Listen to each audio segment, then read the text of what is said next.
دیکھیں، ووٹ کی تین حیثیتیں ہوتی ہیں۔ نمبر 1 گواہی، نمبر 2 وکالت اور نمبر 3 سفارش۔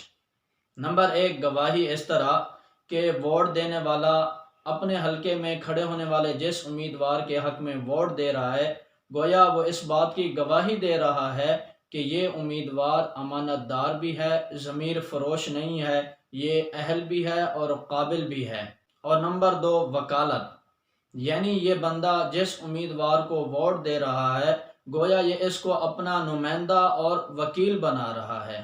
نمبر 3 سفارش، یعنی یہ جس بندے کو، جس امیدوار کو ووٹ دے رہا ہے، اس کے متعلق یہ سفارش کر رہا ہے۔ لہذا ان تینوں صورتوں میں جس طرح اہل، قابل اور نیک امیدوار کو ووٹ دینا ضروری اور ثواب کا باعث ہے، اسی طرح کسی نااہل، ظالم، ناتجربہ کار، شریر آدمی کو ووٹ دینا، اس کے حق میں گواہی دینا یا اس کو وکیل بنانا یا اس کے بارے میں سفارش کرنا، جس طرح یہ ناجائز ہے، نہ صرف اس کے بارے میں جھوٹی گواہی ہے بلکہ ناجائز سفارش بھی ہے، اور اس کا وبال اس پر بھی آئے گا۔